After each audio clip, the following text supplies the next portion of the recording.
UCLA did not look like a national championship contender during their opening night win against Eastern Washington.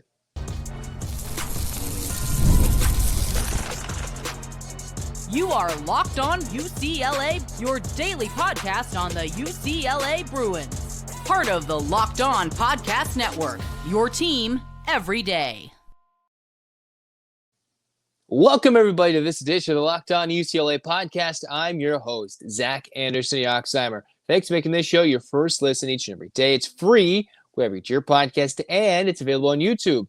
Like, comment, subscribe, download. Thanks for your support. Welcome back, everydayers. We turn the calendar to November, and just like that, it's basketball season. It's crossover season with basketball and football. This episode is brought to you by Game Time. Download the Game Time app, create an account, use the code LOCKEDONCollege for $20 off your first purchase. What we're talking about today, all basketball. First couple of segments, UCLA men's basketball. What happened versus Eastern Washington and what needs to change? And the UCLA women dominating in their opening night performance against San Diego State. Surprising starting lineup. We'll talk about that at the end of the show. Where to get started? This performance by UCLA against Eastern Washington, anything different. Everything was different compared to what they did in the exhibitions. And I guess that's why they're exhibitions. When it's an official game, things change.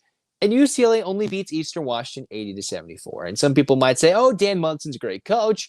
Secret mid-major mind. Don't fall for that trap. Don't listen to people saying Dan Munson's been around. He started the Gonzaga run. No, this was a rather dismal performance by UCLA. I was almost going to come out and say pathetic, but we're going to reserve that a little bit because UCLA is able to get some points, shoot decently, shot okay from three, didn't get to the line as much as I would have liked to see, and the Bruins, okay. Like, this is not a performance that's going to make you think, okay, this team's going to turn around and go beat who? Arizona in a week and a half? The same Arizona team that went and beat Florida on opening night and put up 93 on the defending champs Florida with their freshmen putting up 30. This is not that team. Now, to be fair, UCLA is missing Eric Daly Jr. Also, to be fair, and to be rational and reasonable, UCLA, when in their exhibitions, dominated Irvine by 30, beat San Diego State, were leading big early at Viejas Arena, and then turned around, let San Diego State crawl back in it, and won that game pulling away late.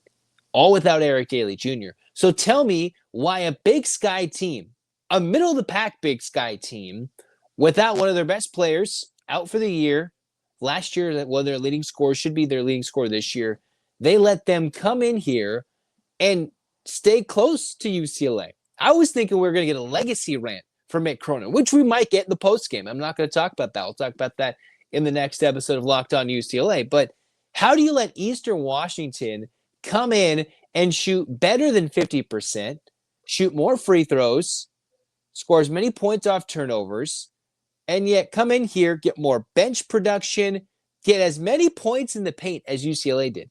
That is the struggle. That is an absolute knock and a red flag on UCLA, that Eastern Washington had the same amount of points in the paint as UCLA. They shared the basketball a lot. On 29 made shots, they shared the ball 22 times. UCLA just didn't seem like they really cared. It's not like they were ever truly afraid. Eastern Washington did lead, actually, in 4.5 minutes of this game. They changed 5 times. It was tied a couple of times. But for the most part, the Bruins were in control. Cruise control, but control. Not one of those like, oh, it's 8 points with a minute left, and last year we'd be afraid with what this UCLA team would do. No, it wasn't going to be one of those games where an opening night upset would come through, but it also wasn't one of those performances that makes you believe in this team going to win a Big Ten. I didn't spend my whole summer, all fall, leading into this season, trying to defend this team, come out and they put a performance like this. All right, now it's opening night. You go look at those tickets and the secondhand prices. You go look at Game Time. You saw those tickets and you're like, man, those are really cheap. Like less than $10, $5 cheap. And I know the fans are waiting for the big name matchups to come in later in the season. But man, how do you just let this happen for UCLA? Like, that was pretty dismal. Kind of looking at the box score, Donovan Dent, as advertised, 36 minutes, 21 points, 9 assists, 4 rebounds, made all his free throws. And with the new continuation rule, Donovan Dent seems like he's primed to take advantage of that. College now has an NBA-like continuation rule when it comes to a foul, step, go up with it. And Donovan Dent did that quite a few times in this game. And this is not a game I would like to see Donovan Dent play 36 minutes. I'm sorry. Dent should not be playing 36 minutes. And that's not a knock on Cronin. No, he had to play 36 minutes because the Bruins didn't play well enough for him to come off the court for more than 4 minutes. And Bilodeau came out there after a slow first half, ended up putting up 19, hit 3 threes, couple of boards with him shifting down to the 4. Trent Perry off the bench. Nice. Awesome. Sky Clark had a lot of points early. Didn't end up having the best scoring night with percentage and efficiency, but he came out 25 minutes, 4 personal fouls. Not numbers that would probably inspire a lot of good talk about Sky Clark, but I thought he played well. The numbers just didn't advertise that.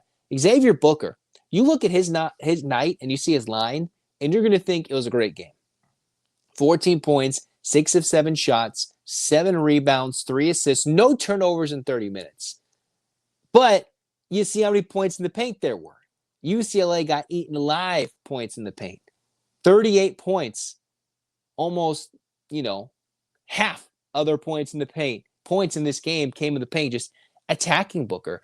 Then you saw the first bucket of the year. Eastern Washington went right after Booker and got a bucket. Steven Jamerson only played 10 minutes in this game. And you saw a little bit of some other guys coming off the bench. But man, where was that toughness, that hustle, the forcing turnovers in this game? Like, I've seen Dan Munson coach teams a lot of times before. And as much as he's going to get romanticized for taking Long Beach State to that tournament, great run when he got fired, but he should have been fired years earlier. Like, how do you let this middle-of-the-pack Big Sky team come through and take it to you like that? You better hope, we all better hope, that Eastern Washington is much better than their preseason expectations, because this was a very flat performance at home opening night when there were at least 3 Big Ten teams that put up 113 points in their games. That includes Michigan, who got a double-double from Adai Mata. Yes, what could have been a post presence of 7'3" or taller to go alongside a nice little stretch 5 with Xavier Booker. And instead, UCLA was okay on the glass, okay in a lot of avenues that just did not showcase UCLA in its best form. They played really well against Big West competition. UC Irvine is usually supposed to be a lot better than Eastern Washington. San Diego State, dark horse, Final Four team, expected to be the top of the Mountain West. That is who UCLA was dominating in the exhibition. And why they came out flat in this game, 5 separate Bruins in double scoring numbers, right? 5 different players with 10 or more points, all without Eric Daly Jr., there was something missing. Something was absolutely missing in this game for them to not only be listless going to halftime, but to let Eastern Washington linger. Disappointing. I'm going to come out and say disappointing. Is this going to be something that carries over them the whole season? I don't think so, but something's got to change. And we'll talk about that next on Locked On UCLA. College football is back. College basketball is back, and I couldn't be more excited. The rivalries, the tailgates, the energy in the stands, even in the arena, there's nothing like it. But let's be real. Actually getting tickets can feel more like a battle in the game itself. The endless queues, the hidden fees, prices jumping up at checkout. You're like, dude, what's going on here? Well, that's why I use Game Time, the app that gives the advantage back to the fans. You, me, the easiest way to score those last-minute tickets at the best prices, no surprise fees. What you see is what you pay. You pull up Game Time, you're like, man, a couple of taps, amazing deals. UCLA, Nebraska, UCLA basketball games, a lot of home games in the month of November. Great prices. Talk about your big-time games coming up in the month of November. UCLA's got them, and go to Game Time, all right? So take the guesswork out of buying college football tickets with Game Time, and heck, even some college basketball games. Download the Game Time app, create an account, use the code LOCKEDONCollege for $20 off your first purchase. Terms apply. Again, the promo code LOCKEDONCOLLEGE, Locked On College for $20 off. Swipe, tap, ticket, go. Download Game Time today. All right, so something's kind of got to change with this team. Is this a first game declaration that I'm a genius? No, but it really seemed like something was missing. Is it really going to be an Eric Daly Jr. returning to health? That is that physical presence, that kind of tenacious guy, relentless competitor that kind of channels what Mick Cronin would be on a basketball court as a player? Maybe. A guy who trains so hard that even Mick Cronin's like, dude, how does Eric Daly Jr. train this hard? A guy who can take that tough coaching. And you're like, man, why is this team just showcasing, in my mind, what was a bit of a dud on opening night? And I'm sitting here hoping, wishing that Eastern Washington is a team that is much better than advertised, all right? Because they just kind of got what they wanted. If they could shoot the three ball better, this would have really been a game. This is a team that, despite a lot of turnovers, Eastern Washington 16 turnovers, the Bruins didn't fully cash in. 13 points off those 16 turnovers. This is one of those games where you expect a mid-major to come in here, and you would think the Bruins could, in a bye game, put up 20-plus points off turnovers. See better numbers than Eastern Washington getting in the paint, scoring at will, and hitting those buckets. Now, kudos to them. Credit to the Eagles, man, from Cheney, Washington. They were ready to play. And yes, Dan Munson's taken quite a few teams to the tournament, the Gonzaga run, all that. But I'm not that impressed with UCLA. Like, it is frustrating to see what UCLA put out there as a team-wide effort. Like, it wasn't that hustle, that diving on the ball, diving on the ball for loose floor, diving on the floor for loose balls. Like, I don't really see this team that was supposed to be the preseason top 10 team. That is not that tenacious look that UCLA had. It's almost like they look into the crowd and said, oh, it's an exhibition game. That's how we're going to treat it. Unlike the other two games against D1 opponents that they treated like regular season games, obviously much better, I would think, than this team that they played tonight, San Diego State, UC Irvine. Maybe things play out differently over the year. But the Bruins, man, goodness gracious. Offensively, it was nice to see in a game that UCLA evenly dispersed between the two halves. 80 points, 40 in each half. Hit 4 threes in the second half, 4 threes in the first half. As even as it gets offensively, it's not like the Bruins were like yo-yoing up and down, going back and forth like they had a big half. No, they just coasted to an 80-point night. Coasted. That is the impact of Donovan Dent, showcasing what he can do, sharing the basketball, 1 assist from a double-double, shot close to 50%, and got to the line a couple of times in just 36 minutes. I like the ability for Bilodeau to step out, hit some threes. Clark looked really good. Trent Perry, nice. He was nice in his sophomore year, first game, 11 points. The expectation for him to take that leap showcased it just a little bit here in this game. Now, the rest of the bench, not a thing. This is where UCLA got outplayed. It was Eastern Washington's bench outscoring the Bruins plus 12. Plus 12 for Eastern Washington off the bench, and their ability to take it to the paint and score on Booker and Jamerson in his limited minutes. When Daly Jr. returns, you're going to see some of the minutes in production change because Jamar Brown will go to the bench. He only had 5 points, but having both Brown and Perry off the bench is going to extend this bench a little bit more, a lot more in my mind, compared to what we saw tonight, where it was Trent Perry, and then between the other three guys, Jamerson, Eric Freeney, Brandon Williams, 0 for 4, 3 turnovers between those three guys coming off the bench in a combination of 22 minutes. Now, Jamerson is expected to do big things, and I think Brandon Williams will kind of round into form once he gets more regular 6-man reserve minutes. But it just was one of those things where everything was going wrong. Not completely wrong, because everything chaotically wrong would have resulted in a UCLA loss in this game. But the guys brought the bench, didn't have the energy. You're missing a starter who can easily put in 10 to 15 points a game. And what Mick Cronin is expecting of Daly Jr., bring it from the wing, another attacker, another slasher. Supposed to be a little thinner, more agile as the defender.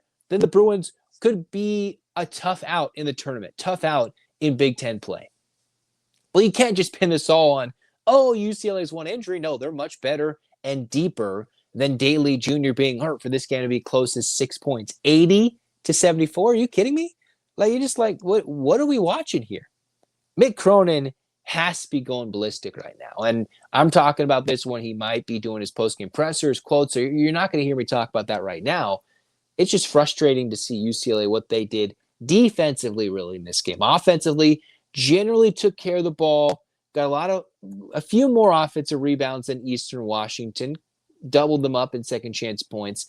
It's defensively that where Mick Cronin, it's his calling card as a coach.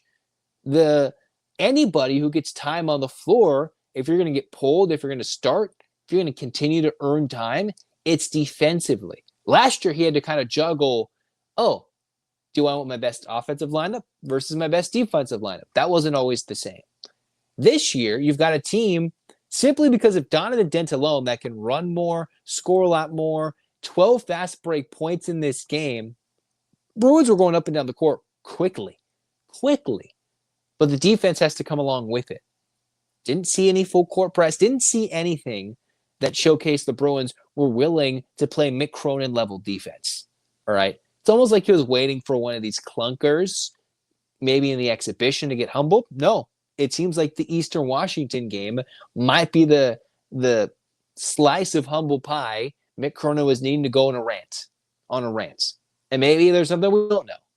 But Eric Daly Jr., as much as he's going to mean to this team during big games, big moments, to win a potential Big Ten title, an NCAA tournament, game, championship, he doesn't mean that much in terms of, we can't beat Eastern Washington, whose best player is out for the year, by more than 6 at home. Like, you can't tell me that. You can't put all of our reps on the line for them to come out and just be a little lackadaisical. All right, 80-74 is not it. And maybe Eastern Washington comes out, wins the Big Sky, and is a 25-7 team, and say, actually, that was a big win. And sometimes over the course of the season in November and December, you start to see those games. You're like, man, that team played really close against the mid-major, whoever it might be at home. And then you realize, wait, no, that team was actually like legit good and is going to make a tournament or is a 1 seed in their conference tournament.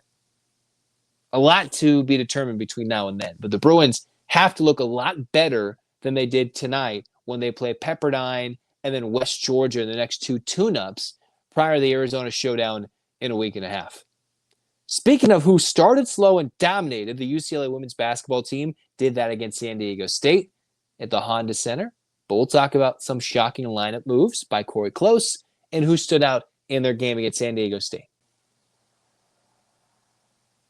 The NBA is back, and there's no better place to get in on the action than with FanDuel, the official sports betting partner of the NBA. And even if you miss the start of the game or you want to ride that hot hand, FanDuel has live bets on everything from who will score next to fourth quarter comebacks.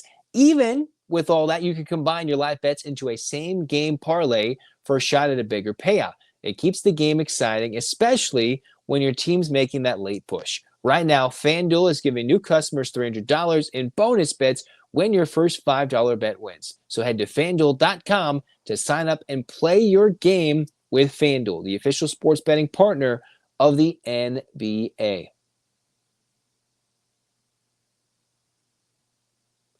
All right, cruising things on, we're talking UCLA women's basketball. All right, opening night, the Bruins were without Sienna Betts. They're without Timea Gardner.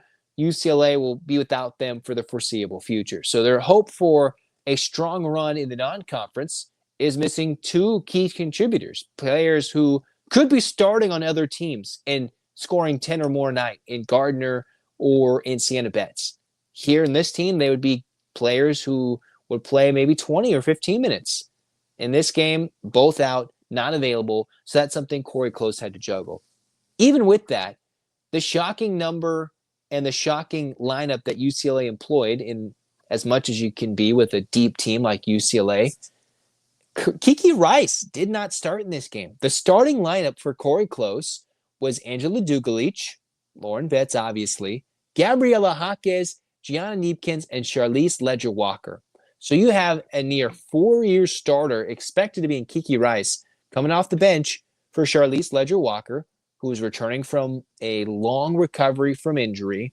Gianna Neepkins, one of the most coveted transfers and shooters in the country. Gabriela Jaquez, who's a workhorse, and Angela Dugalich, who is that veteran post presence as that somewhat stretch four alongside Lauren Betts. So the Bruins, who somewhat came out early, blitzed San Diego State, the Aztecs came back and made this a 12-9 after the opening 10 minutes, the opening frame, the opening quarter. And UCLA, they started 0 for 8 from downtown, 0 for 8. So for all the talk that they could shoot, they had a cold night. And now, obviously, it's a little different. I wonder what shoot-around was like for UCLA, considering the Ducks, the home of the Anaheim Ducks, the NHL's Anaheim Ducks, they played Sunday night. So I don't really know exactly how they were preparing when there was a hockey game the night before and then it turned into a basketball court overnight. It's not going to be your usual circumstance when you're playing in a bigger NBA, NHL size arena with a shoot around where you're waiting for the court to be transformed from ice to a basketball court. All right. So they came out and shot ice cold from 3, 7 for 27. Attempted barely any free throws. But again, the bread and butter is out-muscling teams. The Bruins came out and had a bunch of rebounds, almost 50 to San Diego State's 25, 49 to 25. UCLA shot 48% from the field. If you take away the three-point shots, UCLA, doing quick math here, 25 for 39. 25 for 39 on shots that did not involve three-point shots.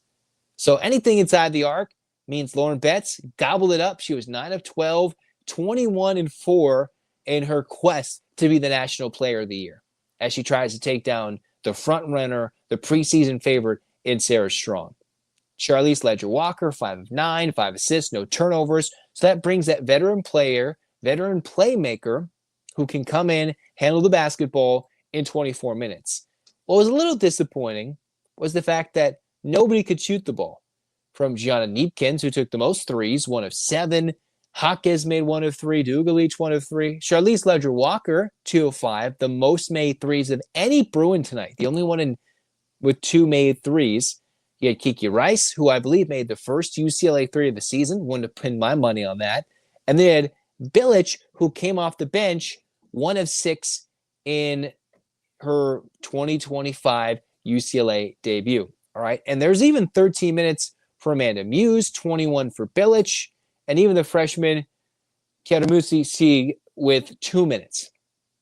All right. So there's a lot of players getting minutes when there's no Timea Gardner, no Sienna Betts, and now a couple of these players can still get time on the court early on before they can keep their redshirt year, have it burned. So that is something to take note of. UCLA, 4 players in double figures. Neepkins was 1 point away from having double figures in points scored and was 3 rebounds away from having double digits in rebounding as the second leading rebounder. Who you would have thought had the leading rebounds in this game? Gabriela Jaquez. Would have thought Lauren Betts would have had a lot more of those, but Jaquez, who played 8 more minutes than Betts, had 7 more rebounds in the all-works, the all-gas gabs, 15 points, 11 rebounds. So if you're like, who's going to get the double-double? You're like, oh, is it Lauren Betts? No. Was it John Neepkins? No, it was Gabriela Jaquez, who, if she had 5 more assists, could have been on triple-double watch. So after a shaky first quarter, the Bruins came out in the second 10 minutes of the opening half, blitzed the Aztecs by 12, had a pretty solid lead of 15 heading into the break, and then all of a sudden put it on slowly but surely to win this game 77-53. Wasn't the strongest defense. San Diego State was a tournament team a year ago. Obviously, there's so many things that can change from year in to year out. UCLA playing without 2 players, one of the best in the country in terms of freshmen, and Timea Gardner, who was a huge contributor in UCLA's tournament win over LSU. Bruins are missing those. When it comes to showcasing and sharing the basketball, UCLA, 21 assists on 32 made shots, so they shared the ball. They weren't ball hogging. They weren't just going ISO. They moved the basketball. And one of the things Corey Close was worried about defensively was, would this team show up? That's one of the last media pressers, one of the last quotes she was talking about. Will this team show up defensively, especially being down 2 key players to injuries early this season. Well, San Diego State, 34% from the field, made 10 threes, which kept this game a lot closer than anticipated. But, here you go. The Bruins, not exactly dominating, but coasting to a win. Definitely better than what the men did. Absolutely better than what the men did. This game was never tied. There was never a lead change.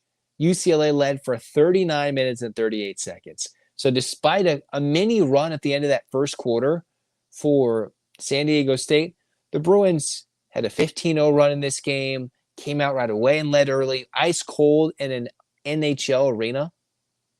So you can take that with a grain of salt that they couldn't shoot as well. I just wonder what the shoot-around dynamic was coming from, there's a hockey game in this arena the night before, and it was a Sunday night game.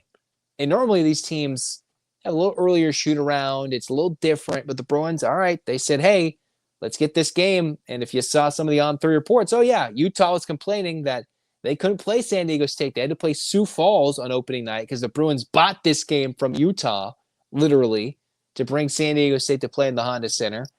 And the Bruins won it. It is what it is. Not a dominating performance to win by 50, but a tournament team from the previous year in San Diego State. UCLA gets the win. We'll see if the Bruins shoot better in upcoming games because there are stiffer tests coming. I'm not sure that UC Santa Barbara will prove to be one of those in that Thursday morning game, but Oklahoma's just around the corner. And I know Oklahoma did struggle in their opening night game against an unranked team.